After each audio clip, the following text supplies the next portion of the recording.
So I wanted to show you a trick in Ableton using Sampler that allows you to make some cool, dynamic, evolving presets or patches for it. So before I get into the details of that, I need to record a sample to use, and I'll be starting with my voice, but I'll be showing you some other ways this can be used.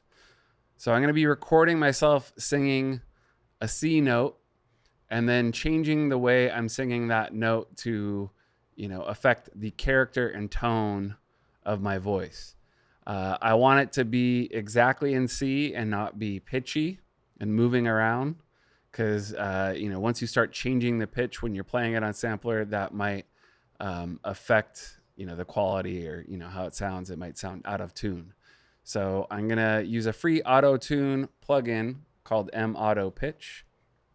It's by Melda Production. I'll put a link in the description if you'd like to download it if you don't have an auto tune plugin. Although the auto tune plugin is not completely necessary to use this technique on Sampler. You can do it with other stuff aside from your voice. So I'm going to drag this on. We're going to turn the depth, which is the strength, all the way up, speed all the way down, and I'm going to make it so the only note I can sing that it will correct to is the C note.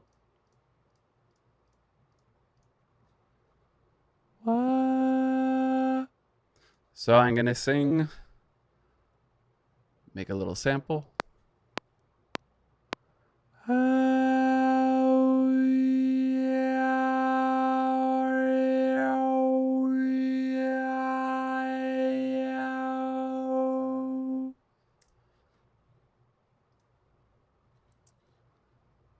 And I'm going to resample that.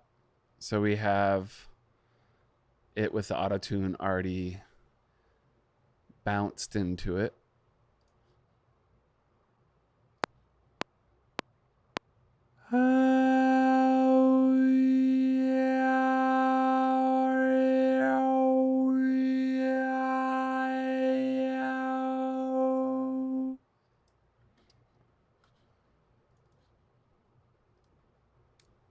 All right, take the auto tune off of my mic, and now we have that as a sample.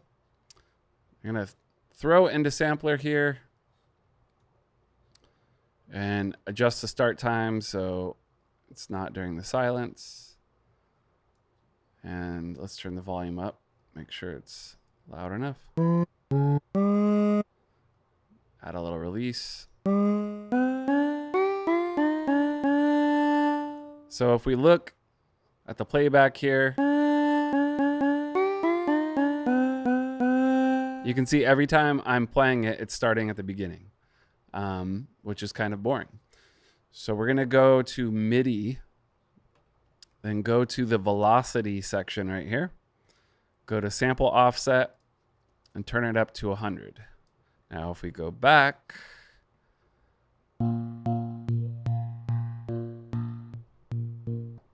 depending on how hard I'm playing it, what the velocity is, you can see the start time is changing. The sample offset is changing. So we want it to change every time. I don't want it to be dependent on how hard I'm hitting the note, especially if you're going to program your notes in by hand or with your mouse. So we're going to go to MIDI effects. We're going to go to velocity, and there's a preset called total random. Throw it on there.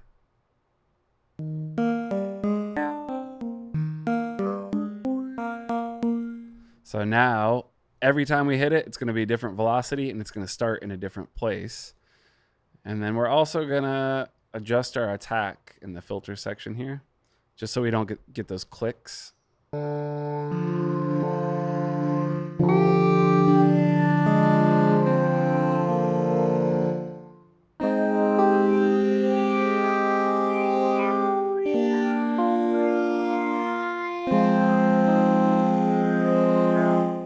So already a nice way to get a cool, evolving, changing sound. And just so you can really hear it, I'll throw an arpeggiator on here, just so you can hear how it's gonna.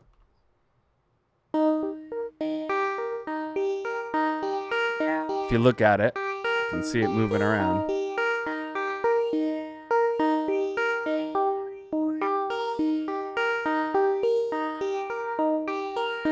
Let's turn that off.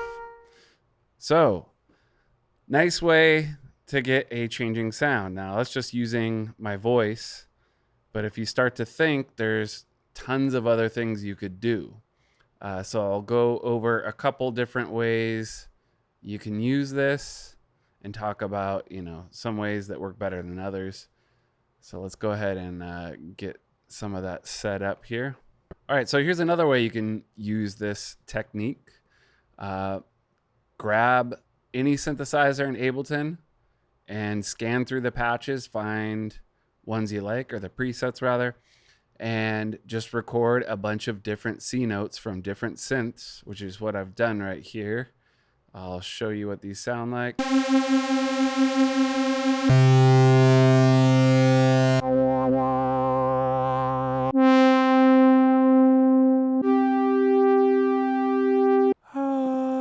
got my voice in there too. So we're going to use all of those to make ourselves a sample to drop into Sampler.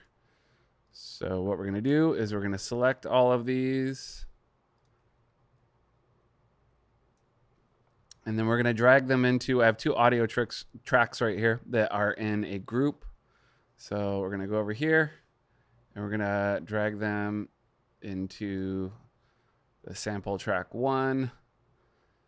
So one thing you want to think about when you're making these longer samples that have, a bunch of varying sounds in them is you want them all to be sustained and have kind of equal volume. If you have things where it's like dropping off in volume, you don't want to use those quieter parts because when you're playing, those notes won't come in. They may not be as loud. That can have a cool effect. It just depends on what you're going for. So if we look at all these samples, they're kind of all the same volume. You can see this one kind of drops down at the end. And then my voice sample right here is definitely quieter. So I'm going to take the gain in the clip, turn it up till it looks like it's, somewhat equal. And then what we're going to do is we're going to drag some of these down to the sample 2, and we're going to crossfade these together. So see right here, we'll grab the crossfade, fade that one out, fade this one in. So you get something like this. You can do it a little bit longer, slower fade.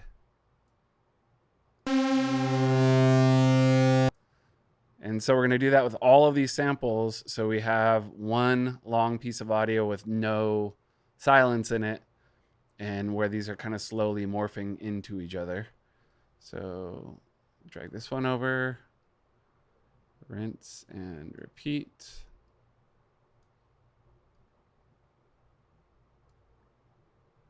And for this one that has a little tail, you might have to make it a little bit shorter.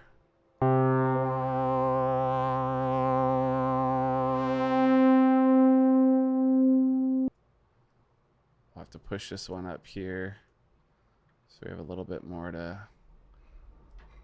fade with. And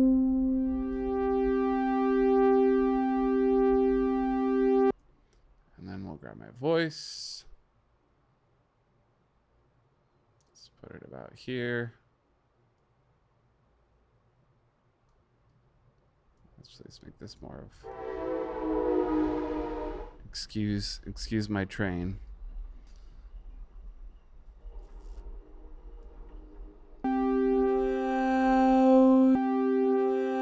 Let's see how this one sounds again.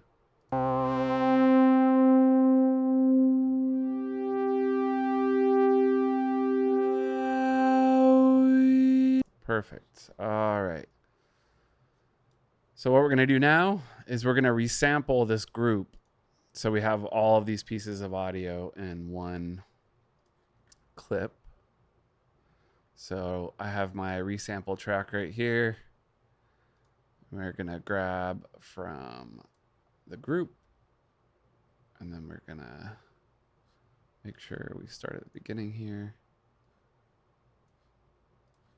All right.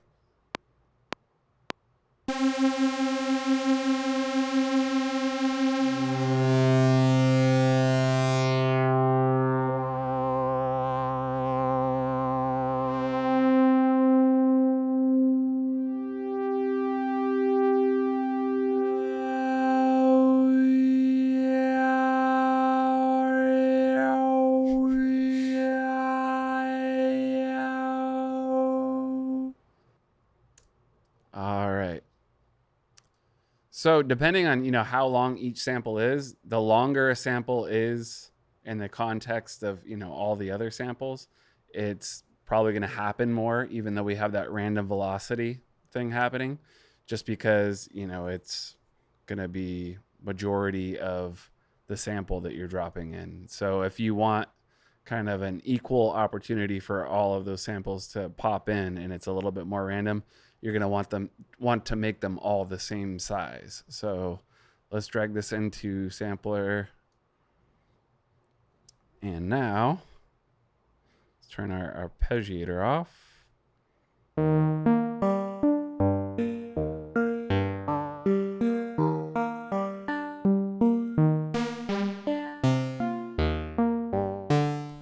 So now we have a cool patch with all those different sounds in it. So depending on how many different sounds you're using, it's going to affect the way it can be played.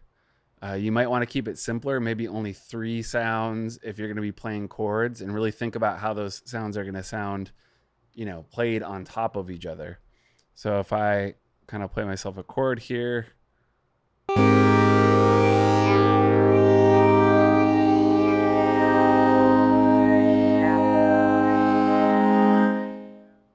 sounds pretty nice. I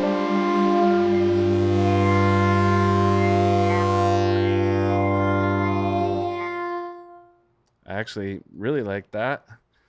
Gotta make sure I save that. But let's throw an arpeggiator on it just to get another.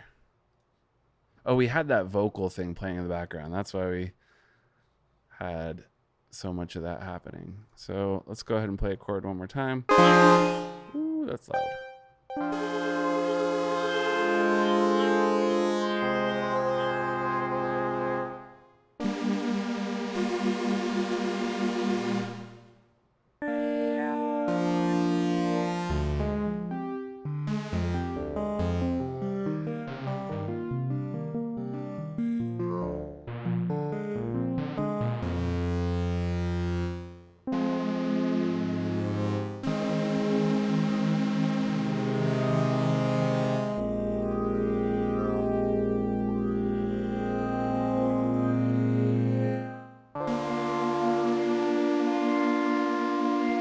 So great for pads. If you want some slow, long evolving pads, this would work great for that. Also arpeggiated stuff. So let's set the hold up on here.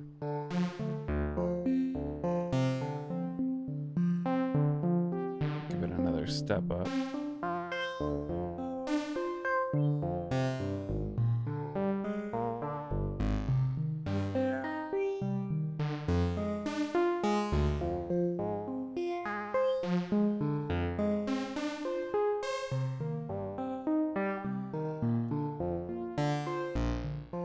And of course, you can play around with all of the settings in Sampler, your filter, envelope,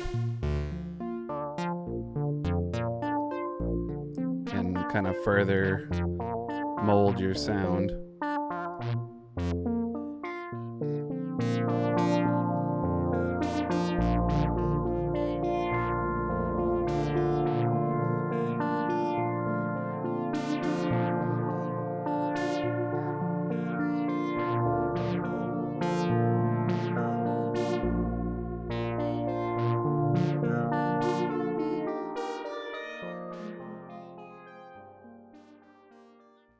So for our third and last way to use this method, instead of using constant sustained sound, you can use samples put together where we have a little bit of silence in between it. For this example, I'm using one Rhodes keyboard sample. I'm playing it on my OP1, and I'm just playing different octaves of the C note and messing around with a formant shifter to kind of give it a weird, glitchy effect. So to give you a sample of what that file sounds like.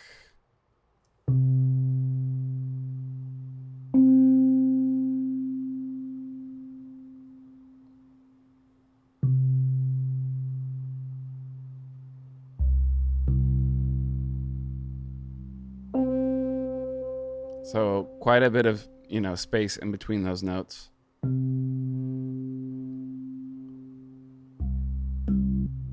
Get a little bit busier over here.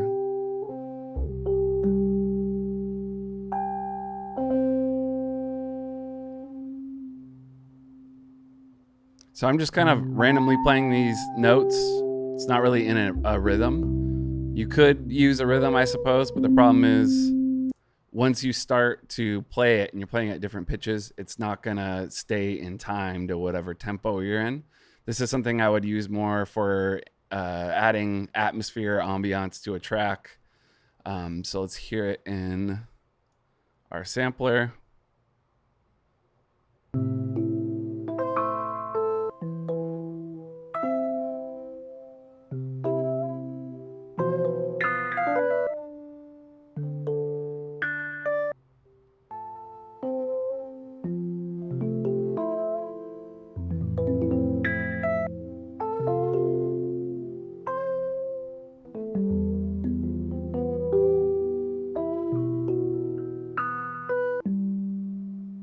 So you get a lot of movement in there. Not